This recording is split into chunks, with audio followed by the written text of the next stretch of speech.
सोचिए, एक माँ जिसने अपने बेटे के लिए पूरी जिंदगी कुर्बान कर दी, वही माँ अपने ही घर के दरवाजे पर अजनबी बन कर खड़ी हो जाए। अगर आपके साथ ऐसा हो तो आप क्या करेंगे? चलिए सुनते हैं आज एक कहानी, माँ की पहचान। गांव के बाहर एक वृद्धाश्रम था, ऊंची दीवारों से घिरा, भीतर फूलों की क्यारी। पर उन फूलों के बीच रहने वालों के दिल में कहीं गहरी उदासी थी। यही वो जगह थी जहां जीवन के अंतिम पड़ाव पर लोग पहुंच जाते थे, अपने ही अपनों से छोड़े जाने का दर्द सहते हुए दिन रात काटते थे। उनमें से ही एक थी सावित्री देवी। उम्र लगभग 75 वर्ष, माथे पर हल्के सिलवटे, आंखों में अपार ममता, पर मन में गहरा दर्द। कभी यह वही माँ थी जिसके आंचल तले उनका बेटा अमित पल कर बड़ा हुआ, जिसकी हर छोटी बड़ी ज़रूरत के लिए उन्होंने अपना सब कुछ कुर्बान किया। पति जल्दी गुजर गए, लेकिन सावित्री देवी ने अकेले ही अपने बेटे को पढ़ाया लिखाया, नौकरी लगवाई, घर बसाया। पर समय बदला, अमित की शादी हुई और धीरे धीरे उसका व्यवहार भी बदल गया। बहू को घर का छोटा सा आंगन बड़ा बोझ लगने लगा। माँ की बातें अब पुराने ज़माने की सोच लगने लगी। माँ की बातें सुनकर अनसुनी करने लगी। एक दिन बेटे ने बहाने से माँ को वृद्धाश्रम पहुँचा दिया। माँ, यहाँ आपके जैसी उम्र के बहुत सारे लोग हैं, आप अकेली नहीं रहेंगी, अच्छा लगेगा यहाँ। माँ समझ गई पर कुछ नहीं बोली। बेटे के माथे पर हाथ फेर कर मुस्कुरा दी। वृद्धाश्रम का जीवन, सावित्री देवी वहाँ और लोगों के साथ रहने लगी। धीरे धीरे सब उनके अपने बन गए।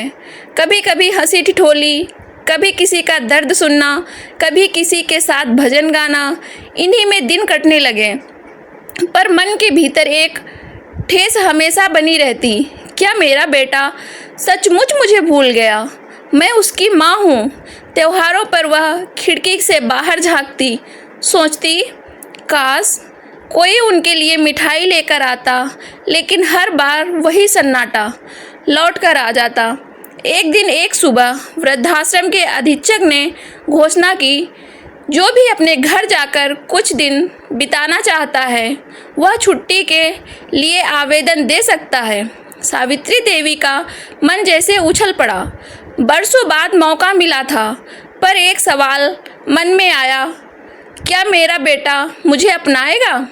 फिर उनके भीतर से आवाज़ आई, अगर मैं माँ हूँ तो मुझे डरना क्यों? पर इस बार जाऊँगी भी तो बेटे की माँ बनकर नहीं, किसी और रूप में। देखना है कि बिना पहचान के वे मुझे कैसे देखते हैं। उन्होंने फैसला किया, वह भेष बदल कर अपने ही घर जाएंगी। अगले ही दिन उन्होंने वृद्धाश्रम से छुट्टी ली, पास के बाजार से पुराने कपड़े खरीदे, माथे पर आंचल, हाथ में लाठी, चेहरे पर हल्का सा रंग रोगन। अब वह पहचान में मुश्किल से आती, कोई भी उन्हें साधारण वृद्धा समझ सकता था। घर की दहलीज पर शाम का समय था जब सावित्री देवी अपने ही घर के दरवाजे पर पहुंची। वही आंगन, वही दीवारें, सब कुछ वैसा ही, बस उनके बिना सूना लग रहा था। दरवाज़ा खटखटाया। बहू रीमा ने दरवाज़ा खोला। रीमा ने उन्हें ऊपर से नीचे तक देखा, फिर बोली, कौन है आप? सावित्री देवी ने झुककर कहा, बेटी, मैं दूर दराज की यात्री हूँ, रहने की कोई जगह नहीं। क्या एक रात तुम्हारे आंगन में बिता सकती हूँ? रीमा ने पहले तो मुंह बनाया, पर फिर बोली, ठीक है, अंदर आइए, पर ज़्यादा उम्मीद मत रखिएगा। माँ का दिल भर आया। अपने ही घर में मेहमान बनकर आना पड़ा। घर के भीतर अंदर आकर उन्होंने देखा, दीवार पर उनकी और उनके पति की पुरानी तस्वीर अब धूल से ढकी हुई थी। बेटे बहू ने मानो उन यादों पर पर्दा डाल दिया हो। अमित घर लौटा तो माँ ने उसे देखा। मन किया कि दौड़कर उसे गले लगा लें, पर उन्होंने खुद को रोका। अमित ने अनजानी वृद्धा को देखकर पूछा, कौन है ये? रीमा ने जवाब दिया, कोई बेचारी राहगीर है, रात रुकने की जगह मांगी थी। अमित ने सिर हिलाया और अंदर चला गया। माँ ने देखा बेटा थका हारा आया था, पर बहू ने प्यार से पानी तक नहीं दिया। तभी छोटा पोता आया, दादी दादी कहकर किसी और तस्वीर की तरफ देखने लगा। माँ का कलेजा मरोड़ गया। सावित्री देवी अगले कुछ दिन उसी घर में रही। उन्होंने देखा कि बहू दिन भर मोबाइल और टीवी में उलझी रहती है। अमित नौकरी से लौटता तो बहू से झगड़ता। बच्चे अकेलेपन में बड़े हो रहे थे। घर में हंसी की जगह कड़वाहट थी। एक दिन पोता उनके पास आया और बोला, दादी आप मुझे कहानी सुनाएंगी? माँ का दिल पिघल गया। आंचल में उसे बैठाकर वही कहानियाँ सुनाने लगी जो कभी अमित को सुनाती थी। बच्चा खिलखिलाकर हंसने लगा। धीरे धीरे घर के बच्चे उस अनजान वृद्धा से जुड़ने लगे। रीमा को खटकने लगा, ये बूढ़ी औरत बच्चों को ज़्यादा अपने पास खींच रही है। एक रात उसने अमित से कहा, तुम्हें नहीं लगता ये औरत कुछ छुपा रही है? पता नहीं कौन है। अमित ने अनमने ढंग से कहा, हाँ लग तो रहा है, लेकिन जाने दो। एक दिन पोता अचानक अलमारी से पुरानी तस्वीर निकाल लाया। तस्वीर में वही चेहरा था, सावित्री देवी का। पापा देखो, ये तो दादी हैं, बिल्कुल इन जैसी दिखती हैं। अमित और रीमा तस्वीर लेकर हैरान रह गए। उन्होंने वृद्धा की ओर देखा। सावित्री देवी अब और नहीं रोक सकी। उनकी आंखों से आंसू बह निकले। हाँ बेटा, मैं ही तुम्हारी माँ हूँ। जिस माँ ने तुम्हें जन्म दिया, अपनी गोद में पाला, उसी को तुमने वृद्धाश्रम भेज दिया।